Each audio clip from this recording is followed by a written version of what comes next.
I think a bill can be big or it can be beautiful, but I don't know if it can be both. My personal opinion. Welcome to the Jimmy Dore Show, everybody. Keaton in for Jimmy this week while he is on the road. Here was some big news today. Tech billionaire Elon Musk tells CBS Sunday Mornings, whoever that is, Pogue, he was disappointed to see the Trump-backed big, beautiful spending bill, which passed in the House last week. Of course, Elon doesn't like big bills, libertarian that he is. That's not what Doge is about. So here he is. Here's a little sneak peek of the upcoming interview. So, I was disappointed to see the massive spending bill, frankly, which increases the budget deficit, not just decrease it, and undermines the work that the Doge team is doing. I actually thought that when this big, beautiful bill came along. I mean, everything he's done on Doge gets wiped out in the first year. I think a bill can be big or it can be beautiful, but I don't know if it can be both. My personal opinion. Feeling a little hurt there, isn't he? Trump responds to Musk, saying he's disappointed in big tax bill. So Donald Trump did offer some comment here, which we'll get to in a second. President Donald Trump defended the sweeping tax and policy bill he is pushing through Congress after his ally Elon Musk said he was disappointed in the package's price tag. The bill passed by the House on May 22nd would extend existing income tax cuts and implement new ones for tipped wages and overtime, add new restrictions to benefit programs like Medicaid and food stamps, and fund Trump's deportation efforts. So these include, obviously, restricting the eligibility for Medicaid and food stamps, making them more difficult to access. While not technically cutting them, it will have the effect of doing just that. And Trump's deportation efforts, that is really a very simple way of putting things. The bill adds $45 billion with a B worth of funding for new immigrant jails for ICE to build. And I would just caution anyone against believing that those jails are being built just for immigrants. That is a pretty huge price tag. That is 13 times the existing ICE budget for such practices. It would also add an estimated $3.8 trillion to the deficit over the next 10 years due to those tax cuts, according to the nonpartisan Congressional Budget Office, a point of frustration for fiscal conservatives in Congress as well as Musk. Asked about Musk's comment at the White House on May 28th, Trump suggested that the high price tag is a result of the House's tough politics. Republican leaders there could afford to lose only 2 GOP votes and still pass the bill. If they had implemented deeper cuts, they would have likely lost the votes of key moderates. So yes, what makes this very difficult, especially in the House, is that the Republican margins are very small. The Republican majority is quite thin. And so they really do have to walk a tightrope between pleasing the Freedom Caucus, more fiscal conservative sort of deficit hawks, and the moderates, because, in 2022, when they won the House, they did so on the strength of a lot of moderate candidates in a lot of blue states, Mike Lawler being a perfect example of that, who won in a blue district in the Hudson Valley. He held his seat in 2024. But someone like that is very, very vulnerable in a pretty blue area. And so they really have to walk a fine line here, trying to keep as many of those very disparate sort of factions of the party happy enough to vote yes. And it was not easy to get that through. In fact, they got it through because a Democrat dropped dead. And so they passed it by one vote. So here is Donald Trump explaining some of that, as well as what he thinks of this negotiation process to get this bill through the Senate, which is going to be, of course, a hurdle in and of itself.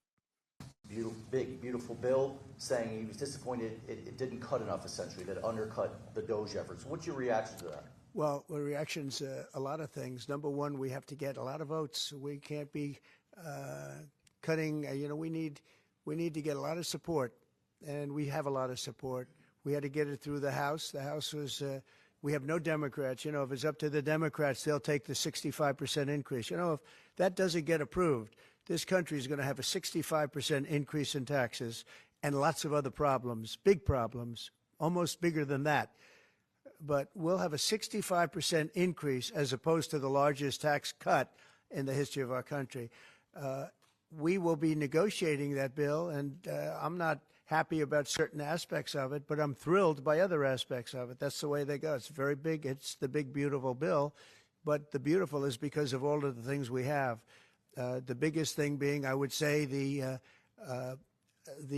level of tax cutting that we're going to be doing. We're going to make people really be able to. We'll have the lowest tax rate we've ever had in the history of our country, and tremendous amounts of benefit are going to the middle-income people of our country, low and middle-income people of our country. So we're going to. Okay, now that we're going to let him finish, but that is total bullshit.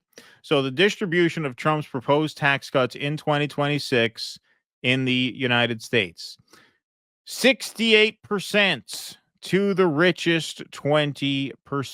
That's right. With a huge chunk of that bar on the graph to the richest 1%. An even bigger chunk to the next richest 4%. That is where the lion's share of the benefits are going, is to the top 20%, more specifically to the top 5%. To the fourth 20%, sort of your upper middle class there, 94,000 to 157,000, goes 17% of the tax cut distribution. 10% go to the middle 20%, 55 to 94 grand a year. And then look at that.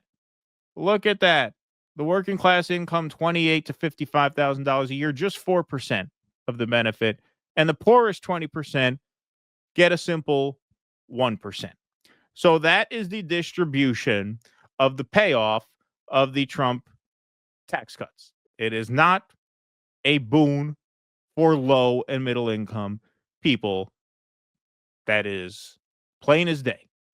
Plain as day. But this is the part that excites him the most for pretty obvious reasons, because he's in the richest 1%. And so is just about everyone on his team and in his inner circle. Happens because the Senate, as you know, is negotiating with us, and they have to then go back to the House, and it's got a way to go. But I have to say, Speaker Johnson and Thune have done an incredible job. John Thune has done a fantastic job, and they're working together with me and others. And I think we have an amazing, if we pull this off, remember, we have 0 Democrat votes because they're bad people. There's something wrong with them. They'll let people pour into our country. Single biggest problem is we had 21 million people pour into our country, probably higher than that.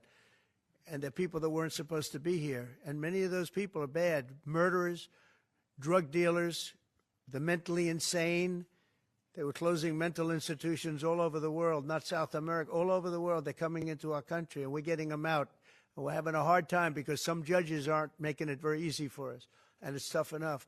Did you see how they really want you really angry about that so they can pass their tax cut that they say is going to you, but is really not going to you?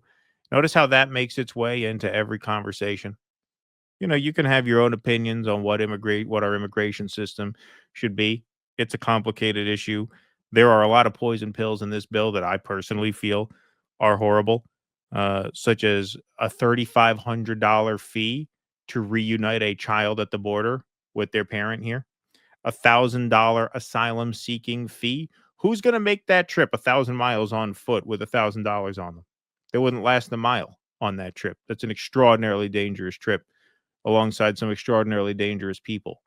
So deregulation of AI, one more poison pill in this bill. It's a horrible bill for a number of reasons. But you notice the part that Donald Trump is most excited about are these tax cuts that go to him and his friends.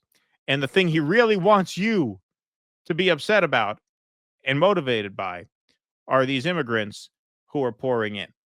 They approved that. They allowed that to happen to our country. We don't have one Democrat vote. And if I were a Democrat, I'd be voting for this bill, and I'd get elected to any position I want as a Democrat. They're crazy. They're voting for a 65% tax increase, and they're only doing it for hatred. They're not doing it for any reason. They know it's terrible. terrible politics, in my opinion. But so we have no Democrat votes. That means we have to get almost all Republican votes. And I think we're very close to doing that. I think it'll be very successful. Yep. I don't know how close to doing it you are. And I think the reason for that is because it's not great politics for the Republicans either.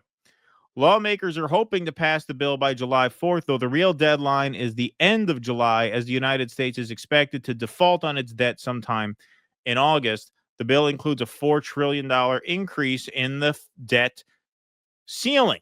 That's why a lot of conservatives are signaling that they are a no vote. Senator Ron Johnson says there's enough opposition in the Senate to hold up Trump's big, beautiful bill. As the Senate prepares to consider the sprawling domestic package that House Republicans passed last week, Senator Ron Johnson from Wisconsin said he thinks there are enough Republicans to stop the process in order to prioritize stronger reductions in spending and the national deficit. The Wisconsin Republican has criticized the bill's impact on the deficit, characterizing outsized spending as mortgaging our children's future. The nonpartisan Congressional Budget Office has estimated that the bill would add $2.3 trillion to the federal deficit over 10 years. Why? Because of those tax cuts. They're not increasing social spending. They're going to make it harder to access things like Medicaid, things like food stamps, things like the child tax credit even. But on a whole, this adds to the deficit because of those tax cuts that go disproportionately to very wealthy people in very high dollar amounts. Obviously, logic would have it since it's going to rich people. Johnson said in an interview on CNN's State of the Union that congressional Republicans should examine spending line by line like Doge has done to find areas to eliminate. So they are speaking Elon's language, who is upset about this because of the add-on to the deficit. Senator Rand Paul from Kentucky said in an interview on Fox News Sunday that the current spending cuts in the bill are wimpy and anemic, adding that he still would support the bill even with wimpy and anemic cuts if they weren't going to explode the debt. The problem is the math doesn't add up, Paul said, adding that they're going to explode the debt.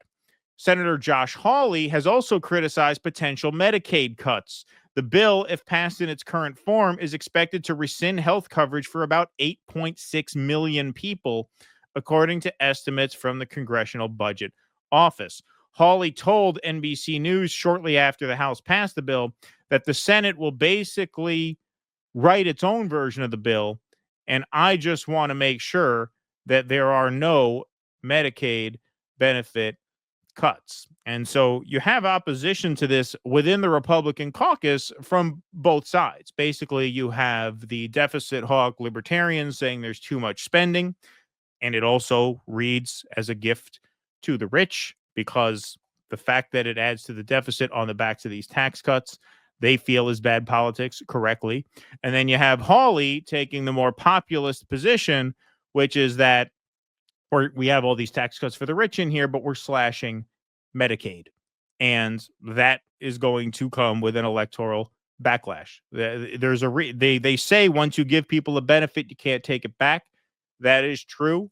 I'm obviously not a proponent of Obamacare. I think Obamacare screwed a lot of people in a very profound way, but it also did open up healthcare as a possibility for a lot of the working poor, which made it politically impossible to repeal. In 2017, when Trump was president the first time, majorities in both chambers, they couldn't do it.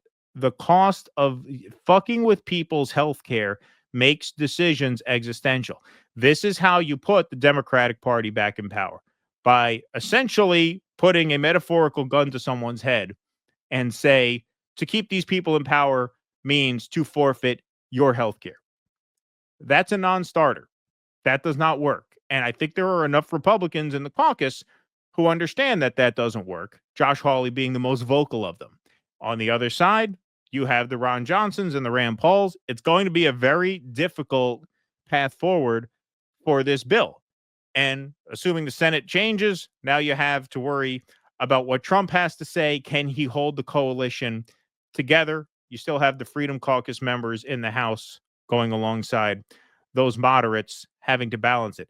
It's a very, very difficult thing. I think what the administration really wants are a lot of the things that are not grabbing a lot of the headlines in the bill. I think the deregulation of AI, I think the increased infrastructure for the deportation / detention apparatus is something that they very much want to implement into law. These are things that are politically more difficult for them, which is probably why they slip it into a bigger bill. That's sort of an art of political gamesmanship. But it's very uncertain as to what the future holds for this bill. They have a little over a month to figure it out. I don't think anybody really knows how it's going to play out. But the headline of the segment, Elon feels burned by this. Yeah, that's been the sentiment on Twitter, obviously for fairly obvious reasons, for a while now. And it was something that I had a feeling would happen. I had a feeling Doge would disband and fail and fizzle out. And I think for the most part, that has come to pass, because any version of this bill is going to include those massive tax cuts, and it's going to be a big deficit bomb. This is something that kind of happens every time the Republicans have power, which is first on the list, massive tax cuts for rich people.